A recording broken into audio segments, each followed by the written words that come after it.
Assalamualaikum warahmatullahi wabarakatuh. A'udzu billahi minasyaitonir rajim. Bismillahirrahmanirrahim. Alhamdulillahilladzi nahmaduhu wa nasta'inuhu wa nastaghfiruh wa na'udzu billahi min syururi anfusina wa min sayyiati a'malina. May yahdihillahu fala mudhillalah wa may yudlilhu fala hadiyalah. Asyhadu an la ilaha illallah wa asyhadu anna Muhammadan abduhu wa rasuluh, amma ba'd. Hadirin hadirat jamaah salat Asar rahimakumullah. Pada kesempatan yang baik ini, marilah kita senantiasa memanjatkan puji syukur kehadirat Allah Subhanahu wa taala. Atas limpahan nikmatnya kita kembali dipertemukan di majelis yang insya Allah mulia ini dalam keadaan sehat walafiat. Salawat dan salam kita haturkan pada junjungan kita Nabi Agung Muhammad Sallallahu Alaihi Wasallam. Semoga kita semua kelak di yaumil qiyamah berhak mendapatkan syafaatnya. Amin ya rabbal alamin. Bapak Ibu hadirin hadirat rahimakumullah. Sesudah kita menjalankan ibadah puasa di bulan Ramadan, kita melanjutkan aktivitas bagaimana sebelumnya, yaitu kita melanjutkan pengajian tafsir Al-Quran surat An-Nazi'at. Insya Allah pada kesempatan ini kita akan membaca ayat 10 sampai ayat 14. A'udzu billahi minasyaitonir rajim. Bismillahirrahmanirrahim. Yaquluna a inna lamawduduna fil hafirah. A'idza kunna 'idhaman nakhirah. Qalu tilka idzan kawwatun khasirah. Fa innama hiya zajratun wahidah. Fa idahum bisahirah. Orang-orang kafir berkata, apakah kita benar-benar akan dikembalikan kepada kehidupan yang semula? Apakah akan dibangkitkan juga apabila kita telah menjadi tulang belulang yang hancur? Mereka berkata, kalau demikian itu adalah suatu pengembalian yang merugikan. Maka pengembalian itu hanyalah dengan sekali tiupan saja. Maka seketika itu mereka hidup kembali di bumi yang baru. Surat An-Nazi'at ayat 10 sampai 14. Bapak Ibu hadirin hadirat rahimakumullah, ayat yang kita baca membahas tentang orang kafir. Jadi Bapak Ibu, orang kafir sejak zaman dahulu memang senantiasa mengingkari apa-apa yang disampaikan oleh Allah, sehingga mereka selalu mencari alasan pembenar agar yang disampaikan oleh agama itu terkesan salah, terkesan bodoh, tidak masuk akal, dan seterusnya. Dan itu akan berkembang sampai nanti yaumil qiyamah. Sampai detik ini pun masih ada yang begini-begini ini. Yaquluna a'idza kunna idzaman nakhirah. Yaquluna a'inna lamawduduna fil hafirah. A'idza kunna idzaman nakhirah. Masa kita nanti akan dikembalikan seperti ini? Mereka itu logikanya gini. Ini logika orang kafir zaman dulu ya. Apakah kita bisa menjadi kecil lagi? Yang sudah usia 50 tahun, apakah bisa menjadi anak-anak lagi? Akan dijawab, tidak bisa. Apakah yang sudah tua bisa menjadi muda lagi? Tidak bisa. Apakah kejadian yang sudah lewat bisa kita ulangi lagi? Tidak bisa. Logikanya begitu. Nah, yang tua tidak bisa menjadi muda. Oke. Yang dewasa tidak menjadi anak-anak lagi. Kemudian dilanjut. Emang yang sudah mati bisa kembali ke kehidupan semula? Jawabannya kan lanjut, tidak. Nah, kalimat tidak ini untuk mengingkari adanya yaumul ba'ats, hari di mana manusia dibangkitkan. Nah, kita mukmin ini tidak terpaku pada teori tersebut. Karena Bapak Ibu kita ini hidup di zaman modern seperti ini, banyak teori-teori yang sesungguhnya secara langsung tidak direkomendasikan untuk kita jadikan pola hidup, pandangan hidup, falsafah hidup.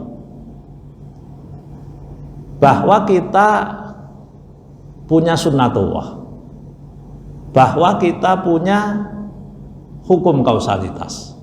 Tetapi sebagai mukmin kita tidak mengabsolutkan kausalitas.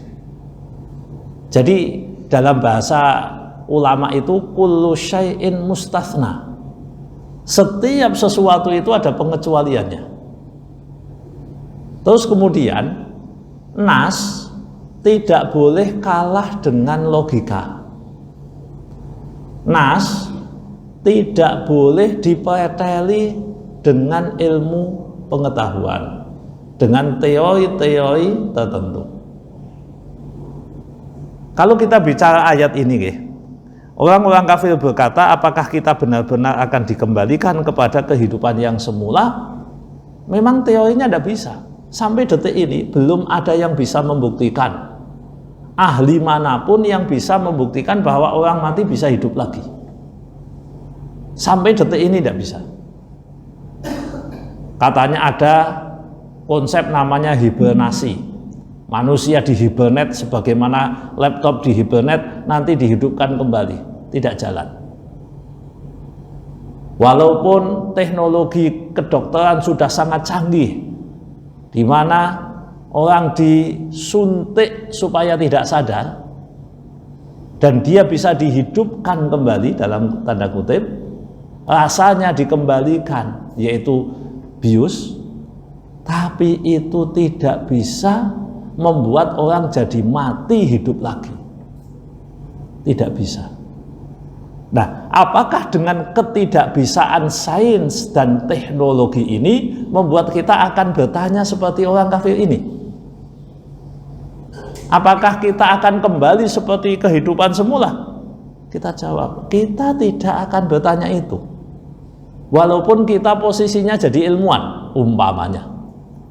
Walaupun posisi kita itu sangat paham dengan hukum sebab akibat. Tapi begitu kita berurusan dengan nas-nas agama, kita berupaya untuk memenangkan ini. Nah, inilah yang berat di zaman modern. Inilah yang tidak mudah. Inilah yang tidak mudah. Makanya betul kalau iman itu anugerah. Iman itu tidak berhubungan erat dengan kepintaran seseorang. Apakah orang pintar berarti imannya kuat? Belum tentu. Jadi hubungannya tidak signifikan. Banyak kok orang pintar yang keblinger, akhirnya dia tidak mau beriman. Abu Jahal disebut bapaknya kebodohan itu bukan karena bodoh secara intelektual.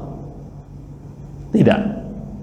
Abu Lahab itu bukanlah orang yang jahat dalam artian kalau kita menggambarkan penjahat, dia pencuri, dia suka nipu, di masyarakat dia dibenci. Tidak. Abu Lahab tidak model begitu, Abu Jahal tidak model begitu. Kenapa dia tidak beriman? Ya kalau tanya kenapa itu ya Innallaha yahdi may yasha. Allah memberi petunjuk kepada siapa yang dikehendaki.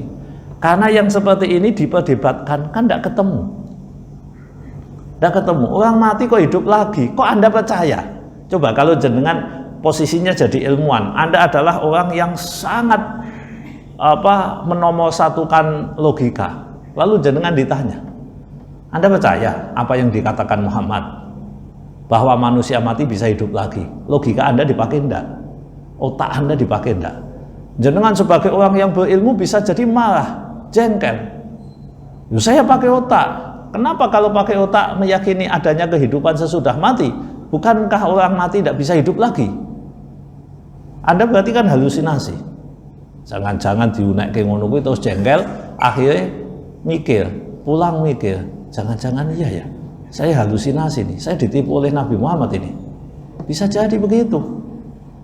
Makanya yang namanya iman itu harus dipupuk. Di samping kita bicara tentang logika yang ada dalam kehidupan, kita juga harus bicara tentang apa itu doktrin-doktrin agama. Lah ini yang jomplang. Doktrin agamanya berkurang atau sedikit, sementara doktrin kausalitasnya tinggi. Sehingga jomplang. Sejak kecil kita diajari begitu. Begitu mendengar informasi seperti ini, akhirnya ada semacam penolakan. Ini yang pertama, orang kafir mempertanyakan, apakah kita benar-benar akan dikembalikan kepada kehidupan semula? Jawabannya betul. Anda akan dihidupkan sebagaimana dulu Anda hidup. Terus kemudian masalah tua menjadi muda. Bapak Ibu, kan logikanya kan orang tua udah tidak bisa muda. Orang tidak bisa kembali ke waktu sebelumnya. Oke, hukum dunia begitu. Tetapi apakah itu absolut? Apakah itu hanya seperti itu? Kita baca sejarah, tidak sesederhana itu. Kita baca ayat suci Al-Quran, tidak sesederhana itu. Contoh, ini kita kasih contoh. Ashabul Kahfi, beliau tidur 300 plus 9 tahun. Ketika tidur, dia masih muda. Masih muda. Kemudian ketika bangun, dia masih muda. Itu mau dinamakan apa? Muda terus, apa sesungguhnya dia tua yang dikembalikan jadi muda? Apa yang akan kita sampaikan? Kalau jenengan ketemu ada orang yang lahir tahun 1600, kemudian hidup di tahun 2023. Umpamanya begitu. Jadi 1700 dia menangi VOC, lalu kemudian dia ketemu dengan kita dalam keadaan masih muda, kulitnya tidak keriput. Yang ingin kita sampaikan, dia muda lama atau dia kembali muda? Tergantung jenengan mengucapkan kan. Kalau dikatakan muda, usianya sudah 300 lebih, masuk muda. Lawang nenek-nenek kita saja paling 70 tahun, 300, berarti mesti ini kan kakek-kakek. Tapi orangnya fisiknya muda. Berarti kalau kita cerita tentang Ashabul Kahfi dan Ashabul Kahfi itu nyata, maka sesungguhnya mengembalikan mudanya seseorang itu bisa. Di dunia pun bisa. Bagi panjenengan yang memperhatikan cara wong Jawa desa iku ula mrungsungi. Ula mrungsungi. Ula mrungsungi itu kan udah tua jadi muda lagi. Berarti bisa. Yang begitu itu bisa. Ada tanda-tanda alam yang ada di hadapan kita. Kenapa kita harus menolak apa yang disampaikan oleh Allah? Nah, ini penting bagi kula panjenengan karena ujian keimanan kadang adalah apa-apa yang ada di hadapan kita sehingga kita ini diuji apakah Anda mau mendewakan akal Anda, pikiran Anda, atau Anda tunduk kepada nas-nas yang disampaikan oleh Allah dalam Al-Quran. A'idza kunna 'idhaman nakhirah. Orang kafir mencibir lagi, mencela. Apakah akan dibangkitkan juga apabila kita telah menjadi tulang belulang yang hancur? Udah menjadi tulang belulang yang hancur. Jadi sebenarnya semua tahu. Tidak saya, tidak jenengan, tidak Abu Lahab, tidak Abu Jahal, tidak Fir'aun, tidak Namrud, tidak Haman, tidak siapapun, semua tahu kita akan mati. Nanti kalau kita mati, tubuh yang kita pakai ini akan hancur. Pertama, tubuh ini dagingnya, darahnya, apa-apa ya, ini jantungnya, hatinya, pangan singkat sih. Jadi kita akan dihabisi oleh itu semua. Kita di dunia makan, tapi kita mati dimakan. Siap-siap aja, kula jenengan suatu saat dimakan. Semua paham itu kok, tidak usah diterangkan, paham. Kemudian sesudah itu jadi tulang belulang. Ketika jadi tulang belulang, lama-lama pun dalam waktu puluhan atau ratusan tahun nanti akan hancur. Kalau sudah hancur begitu, mana mungkin kita bisa hidup kembali? Kembali pertanyaan orang kafir dibantah oleh Allah. Tidak. Allah sampaikan di ayat lain. Allah yang menciptakan sesuatu sebelum adanya sesuatu itu lebih susah secara logika daripada mengembalikan sesuatu. Gaweannya dengan buat yang sudah pernah dilakukan kan lebih mudah. Kalau pernah terjadi ada manusia, pernah terjadi Anda hidup, walaupun sudah hancur binasa kemudian dihidupkan kembali, kan gampang. Kan gampang. Tetapi bagaimana buktinya? Ya buktinya besok di akhirat. Itu bukan bukti ilmiah, kata orang kafir begitu. Bukti ilmiah adalah apa yang bisa kita lihat saat ini, apa yang bisa kita rasakan pada waktu ini. Kembali kepada iman, Bapak Ibu. Iman tidak menuntut bukti realistis, realita yang ada di hadapan kita saat ini. Nek jenengan selalu bertanya, mana buktinya? Real, faktual, mana? Maka pertanyaan-pertanyaan itu adalah pertanyaan jebakan yang diberikan oleh setan untuk membuat kita jauh dari agama. Ini mohon maaf Bapak Ibu, pertanyaan-pertanyaan seperti itu bolak-balik disampaikan kepada Nabi, dan fakta sejarah membuktikan rata-rata yang meminta bukti nyata tidak mau beriman. Fir'aun minta 9 bukti. Musa, benar tidak yang kamu ucapkan? Apa mungkin begini bisa begini? Nabi Musa mengatakan, ya Allah yang kuasa. Kalau memang Allah kuasa, coba jadikan ini menjadi ini. Jadi, kalau memang Allahmu itu kuasa, coba ini dijadikan seperti ini. Jadi, bahkan Nabi Musa kan diperalat oleh Fir'aun. Ada wabah kutu, lalu Fir'aun nanya, wahai Musa, kalau benar Tuhanmu itu ada dan juga benar Dia Maha Kuasa, mestinya kan bisa menyelesaikan urusan wabah kutu ini. Didungani sama Nabi Musa, selesai. Apa Fir'aun percaya?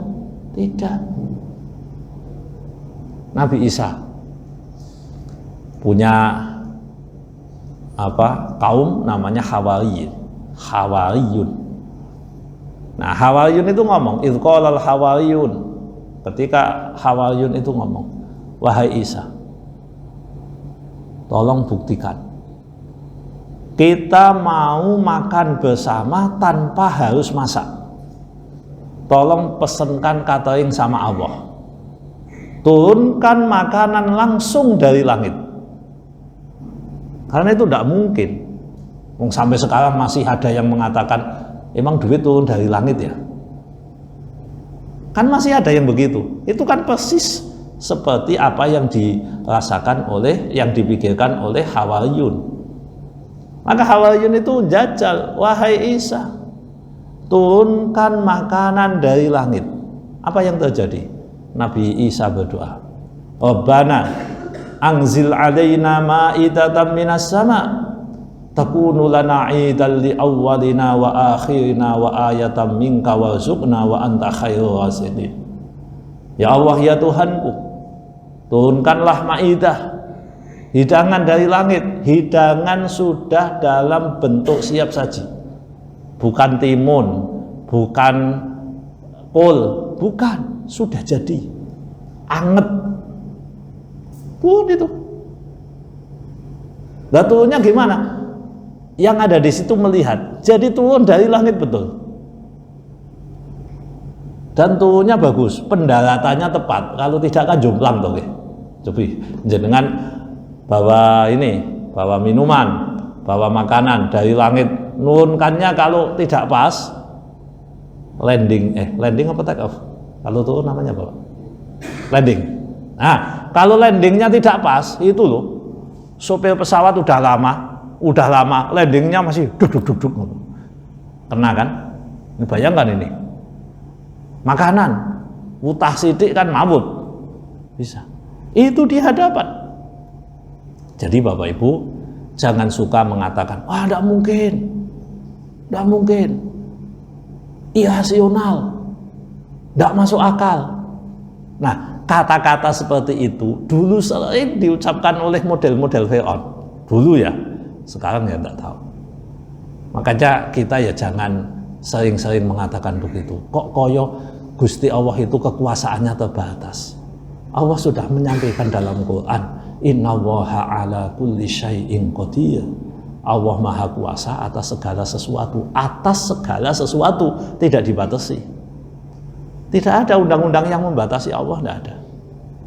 Nah, dengan berpikir begitu, kalau ada informasi dari Allah, kita katakan shadaqallahul azim, maha benar Allah atas segala firman-Nya.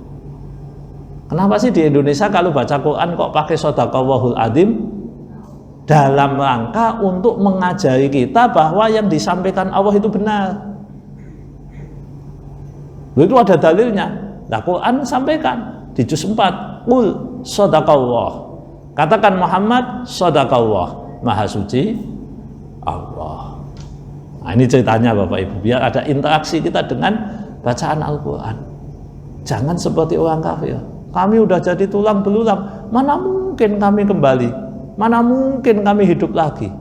Jadi anggapan irasional itu, jadi menurut dia irasional, tidak masuk akal, menjadi alat ukur kebenaran. Kan aneh. Nah, kalau begitu mestinya kan telepon harus irasional kalau dilihat dalam konteks 500 tahun yang lalu. Kalau jenengan sekarang bisa keluar dari zona ini, lalu masuk ke lubang apa yang membuat panjenengan bisa kembali ke tahun 1300, 700 tahun yang lalu. Terus jenengan cerita, nanti loh Mas, di masa depan akan ada orang ngomong jaraknya 50 km, pelan tapi kedengaran. Apa jawaban orang primitif dulu? Halusinasi. Nggak mungkin. Jangan-jangan model-model orang kafir ini begini. Hanya karena dia tidak tahu, maka mengatakan tidak mungkin. Hanya karena dia tidak ngerti tentang proses penciptaan manusia, maka dia mengatakan, kalau sudah jadi tulang belulang, emang mungkin kita kembali ke kehidupan. Jangan-jangan yang begini ini nanti ditemukan 500 tahun yang akan datang. Teknologi yang seperti ini dan manusia menjadi familiar dengan ini. Sangat bisa untuk membuktikan kekuasaan Allah. Makanya sekali lagi, mukmin itu tidak senang menggunakan irasional sebagai alasan tidak percaya. Tidak begitu. Yang model begitu itu orang kafir. Oke, lanjut. Qalu tilka idzan karratun khasirah. Nah, dia orang-orang kafir ngomong sendiri. Kalau memang kita dikembalikan lagi, ini pengembalian yang merugikan, kata dia. Memang menurut saya Bapak Ibu, jenengan ini jadi mukmin, besok kan mati kapan-kapan. Nah, siapa yang mengatakan audit pasca kematian itu merugikan? Orang-orang yang di dunia sering berbuat salah. Kalau jenengan di dunia punya kekuasaan, punya duit, punya ini, tidak ada yang bisa menyentuh Pak jenengan. Apa? Polisi, jaksa, KPK, tidak bisa semua, karena Anda kuasa. Kalau orang itu mati, kemudian betul-betul diaudit oleh malaikat yang independen, kan rugi dia. Tapi sebaliknya, orang yang di dunia ini penuh dengan kebaikan, orang yang di dunia ini isinya adalah kebaikan, ibadah kepada Allah, tidak pernah melakukan hal-hal yang negatif. Mati bagi dia apa? Mati bagi dia adalah kehidupan yang sesungguhnya. Mati bagi orang tersebut adalah sesuatu yang menguntungkan, bukan yang merugikan. Siapa bilang Rasulullah meninggal itu beliau susah? Enggak. Apa orang-orang yang mati syahid, apa orang-orang yang mati dalam keadaan beribadah, itu mereka susah meninggalkan dunia? Sama sekali tidak. Tidak. Orang yang susah meninggalkan dunia khawatir nanti diadili dengan pengadilan yang benar. Nah, orang kafir ngomongnya begitu. Kalau betul-betul kita kembali, ini pengembalian yang merugikan ini, kita dirugikan nanti. Kata dia begitu, padahal enggak. Makanya Bapak Ibu, manusia itu ya harus banyak baca Quran. Alhaakumut takatsur, bermegah-megahan, menumpuk-numpuk harta telah membuat manusia jadi lalai. Hatta zurtumul maqabir, sampai mereka mendatangi kuburan alias mati. Kalla, sekali-kali tidak. Saufa ta'lamun, kalian akan tahu. Summa kalla, kemudian sekali-kali tidak. Saufa ta'lamun, kalian akan tahu. Kalla law ta'lamuna ilmal yaqin, sekali-kali tidak, nanti kamu akan tahu dengan ilmu yakin. Nah, ilmu yakin ini yang akan membuat manusia kecewa. Orang-orang kafir kecewa, jebule tenan. Saya sesudah mati dibangkitkan. Ada hadis Sahih Bukhari, Rasulullah itu cerita, ketika ada orang meninggal, lalu dia dikubur, orang yang ngubur ini pergi, dia mendengar suara sendalnya. Beberapa waktu yang lalu, hari apa ini? Hari malam Selasa. Ini ada pengajian, judulnya itu unik. Katanya judulnya sebab kakean maca WA group atau membaca media sosial. Jadi di situ disebutkan latar belakang judul. Orang yang mati, dia tidak nyadar kalau dia mati. Kemudian dia dikubur, dia merasa bahwa dia mimpi. Ditilai, loh kok kain kafan. Dia tengok-tengok, kok sepi. Saya berarti mati. Ibu, bapak, teman, katanya begitu. Dia baru nyadar kalau dia mati. Nah, karena judulnya begitu, saya sampaikan. Sepengetahuan saya tidak begitu. Orang mati itu nyadar. Maksudnya nyadar kalau dia mati. Alasannya apa? Pertama, dia akan mengalami proses namanya sakaratul maut. Sakaratul maut itu sakit dan membuat orang nyadar kalau dia mau mati. Jangankan orang baik, jangankan orang kenal Allah, Fir'aun sekarat dia mengatakan, amantu billadzi amanat bihi banu Israil. Fir'aun itu sekarat sadar nek meh mati. Berarti sadar nek meh mati, lalu dia mengatakan, saya beriman kepada yang diimani Bani Israel. Itu Fir'aun. Kemudian di dalam Al-Quran juga dikatakan, falaula idza balaghatil hulqum wa antum hina idin tangdun. Ketika nafas sampai hulqum, ini hulqum itu sini, tenggorokan sini, sampai di sini, wa antum hina idin tangdun. Pada saat itu kamu melihat apa yang akan ditempatimu nanti. Jadi di sini tuh bookingannya ketok ke Pak.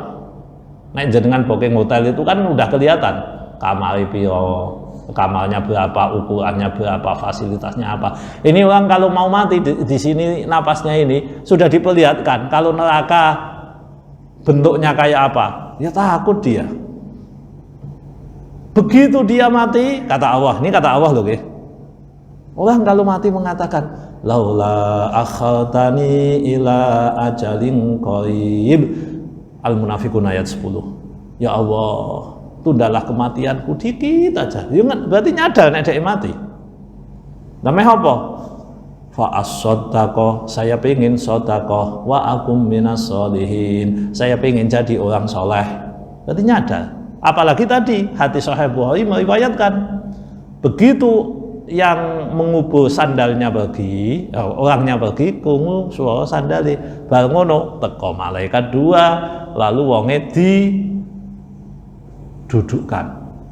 Nah ini mau bukti ya dienceng kono ning kuburan tenan pula. Kata Nabi begitu. Kalau saya percaya tidak usah mbuktekke. Nek ana sing ora percaya sesuk kayak CCTV apa-apa. Nah, jadi Bapak Ibu, malaikat itu mendudukkan ini. Sesudah didudukkan begini, ditanya. Nah, cuma kalau Mbah Mudin itu kalau nalkin kan begini, engko lamun ono malaikat lo teko ora usah wedi. Kuwi nek umpamane sing mati iso ngomong, "Mbah, ora wedi jajal sampean nek ora wedi." Ngomong enak, Mbah. Dah, gitu. Lalu diberikan bocoran soal. Bocoran soalnya siapa Tuhanmu? Jawaban Allah. Nah, ternyata kalau di Sahih Bukhari, tentu Sahih Bukhari ini bukan berarti menafikan yang lain. Soalnya beda, Pak. Jadi soalnya itu tebak orang. Didudukke, terus didatangkan Nabi Muhammad, entah lewat visual, mbah lewat video, kula mboten ngerti. Sing penting pitakonane malaikat begini. Menurutmu siapa laki-laki ini? Lah ya, kula jenengan pilih ajeng jawab. Jadi ditanya, siapa laki-laki ini? Malaikat Jibril begitu. Kok malaikat Jibril? Mungkin nanyanya begitu. Nek jenengan ora siap jawaban, lingak-lingu langsung pentung ngono wae. Nek iso jawab pentung. Nah, yang bisa jawab gini. Oh, orang ini hamba Allah dan utusan Allah. Aku percaya pada dia. Aman, masuk langsung dikasih fasilitas yang banyak di kuburan. Nah itu berarti nyadar kan kalau dia mati? Nyadar. Kok kondone ning ngene WA kayak kok ora sadar? Ya mboten ngerti kuwi. Apa riwayate saka kitab mana saya tidak tahu. Tapi kayaknya buka begitu jenengan googling aja. Apakah orang mati itu sadar dirinya mati? Ora kathah niku. Mbah ning ngene apa? Ya supaya muncul banyak lah. Ini sumbernya dari mana? Wallahu a'lam. Yeah. Oke, Bapak Ibu, jadi kata orang-orang kafir ini, kalau kita dikembalikan merugikan ini. Siapa bilang merugikan? Ini keadilan. Keadilan itu merugikan bagi orang yang tidak benar. Bagi orang yang benar, keadilan itu menyenangkan. Nek jenengan padu, rebutan bondo, jenengan sing ngapusi. Kalau hakimnya adil, jenengan pasti merasa hakimnya tidak adil. Merugikan, padahal tidak. Itu kata orang kafir. Fa innama hiya zaj'atu wahidah Untuk urusan mengembalikan, jadi manusia mati dikembalikan jadi hidup, udah jadi tulang belulang, kembali kepada kehidupan semula, zajratu wahidah, satu tiupan rampung, selesai. Makanya nanti ada nafkhatus tsaniyah, tiupan sangkakala kedua. Cukup satu tiupan, selesai. Maka manusia yang ada di alam kubur bangkit di tempat yang berbeda. Faidahum bisahirah, dia berada di tempat yang berbeda. Yauma tubaddalul ardu ghairal ardi. Jadi kata Allah dalam Al-Quran, pada suatu saat nanti bumi akan diganti dengan bumi yang lain. Jadi bumi ini udah hancur, nanti bentuknya rata semua, tidak ada gunungnya, tidak ada lautnya, semuanya bumi semua, untuk nampung manusia sejak zaman Nabi Adam dulu sampai nanti terakhir manusia lahir. Itu cukup sak sebulan doh. Nah, itu mulai proses. Silahkan pertanggungjawabkan apa yang pernah Anda lakukan. Disitulah awal mula perjalanan jauh. Jadi kalau kita lihat ada lomba rally Paris-Dakar, ada sekian puluh etape, jenengan sok ben ngono kuwi, tapi tidak pakai rally, jenengan akan menghadapi situasi begitu. Koyo kemah, pos 1, pos 2, pos 3, pos 4, sampai ndak tahu berapa puluh pos, dan tidak ada minum, tidak ada fasilitas makan, tidak ada fasilitas tempat istirahat, tidak ada apa-apa. Jenengan harus mempertanggungjawabkan. Itulah yang disebut dengan ahwalul qiyamah, susai sok bening dino kiamat. Dan itu akan kita hadapi secara individu. Tidak ada yang menemani, menolong walaupun kita bersama-sama, karena pada saat itulah berlaku dawuh Allah, yauma yafirul mar'u min akhih. Pada hari itu seseorang lari dari saudaranya, wa ummihi wa abih, ibu bapaknya lari, wa sahibatihi wa bani, suami istrinya, anaknya lari semua. Kita betul-betul sendirian. Jadi jangan mengandalkan orang lain. Kalau soleh, solehlah, tapi jangan mengandalkan orang lain. Udah, saya nunggu nanti ditolong Nabi Muhammad. Nabi Muhammad sibuk urusannya akeh, orang ngurusi jenengan waktu itu. Makanya urusilah diri panjenengan sendiri-sendiri. Ngoten Bapak Ibu, ayat 10 sampai 14 yang bisa saya sampaikan, semoga manfaat, kurang lebihnya mohon maaf. Monggo kita akhiri dengan doa. Bismillahirrahmanirrahim. Allahumma sholli wa sallim ala sayyidina Muhammad wa ala ali sayyidina Muhammad. Alhamdulillahi rabbil alamin. Allahumma ighfir lana dzunubana wali walidina warhamhum kama rabbawna shighara. Allahumma inna nas'alukal huda wat tuqa wal afafa wal ghina. Rabbana atina min ladunka rahmah wa hayyi' lana min amrina rasyada. Rabbana atina fid dunya hasanah wa fil akhirati hasanah wa qina adzabannar. Wa sallallahu ala sayyidina Muhammad walhamdulillahi rabbil alamin. Terima kasih, kurang lebihnya mohon maaf. Assalamualaikum warahmatullahi wabarakatuh.